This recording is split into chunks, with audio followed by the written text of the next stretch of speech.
Eventually, there will come a time for everyone when they sit back, analyze the life they've worked for years to reach, and think, wait, is this it? This is how you know you've started adulthood. I remember when I had my first adulthood crisis. You'd know if you've had one before because they look like this. My first serious job outside of college required really long and hard days sometimes. One evening, I got home really late and I just felt defeated. I was so tired and I knew I was being deprived of community and my hobbies because of the stress and hours that I was not accustomed to. I remember standing in my home and just thinking to myself, is this what the rest of my life is going to look like?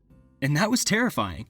I also remember calling my mom and telling her these feelings, to which she replied, well, you'll get used to it. And that was even more terrifying. I think the single weirdest part about early adulthood is feeling like you made it, in a sense. If you're like me at all, you've gone through all these years of schooling, and then when you finally broke through and started a career after spending all your most formative years working toward that one goal, at some point you kind of just stop and think, okay, now what? Of course, there are corporate ladders to climb, my friend, but in a lot of ways, there can feel like there is no now what. What society tells us we should all be breaking our backs to attain, you finally attained it, and then society just says, all right, good luck, man. That feeling of not having anything to look forward to anymore can feel suffocating, especially when you get the thing you were looking forward to and it kind of just makes you tired and irritable. I know what I'm about to say is a lot easier said than done, but I am living proof that it is realistic. It helps a lot to work a job that you can find some serious daily joy in. I'm not saying you have to be working your absolute dream job, but on any given day, if you can think about your job and confidently point to something that makes it worth it and makes you feel a glimmer of happiness, then I think that makes a world of difference. I've since quit working in the field that required really long and hard days sometimes.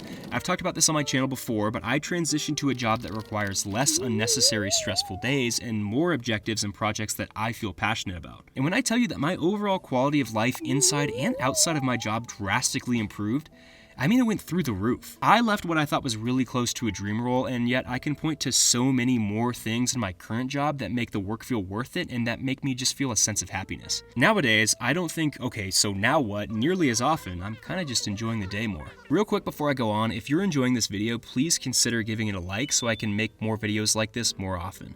Your like actually makes a huge difference. Okay, back to it. I also think a thing that hits really hard in early adulthood is losing community, especially if you realize you might have taken it for granted. Again, if you're someone like me, you went to college, lived with roommates every year, for better or for worse, but mostly better, and it was just a blast to live with and spend a vast majority of your time with your closest buddies. Then when you leave to start your career, that begins to fade, sometimes immediately. In my case, I had to move for work and leave my friends behind, but sometimes it's as simple as dealing with a more demanding schedule or more serious responsibilities that keep you and your closest friends from spending as much time together as you once did. Either way, you start to understand that you never fully realized how important your friends were to you in the moment, and it'll likely never be the same again. When I first realized this, it genuinely made me so sad, man. Humans are designed to be social creatures. Yes, even you. When I worked that first job I talked about right outside of college, I realized that community wasn't going to be nearly as easy to come by. That was a huge change of pace and something that I knew I'd have to figure out how to change in the future. You have to seriously make an effort for community as an adult, and it's much harder because people are so busy and you just aren't in a place that encourages starting and building up friendships. I do think that once I started to really understand this, it gave me new insight as to how I have to maintain relationships moving forward. I've realized that I have to put myself out there and get more uncomfortable than I ever have to meet people that I'll actually like. And that's been good for me. I put a lot of time and effort into my relationships now as an adult, and my closest friends are the people I'm certain would do the same for me. It ends up making relationships feel even more special. There's one elephant left in the room when it comes to talking about adulthood, and that's money. Money is such a tough subject to talk about because, just to be straight up with you guys, for most of us, so much of it can be boiled down to more money equals less problems. What I will say though is, yeah, I get it. Money is really challenging. Sometimes I feel like I'm totally chilling, and other times I feel like it's the only thing on my mind. It feels like a shame that financial literacy isn't something that's highlighted more often as we're making our way through school.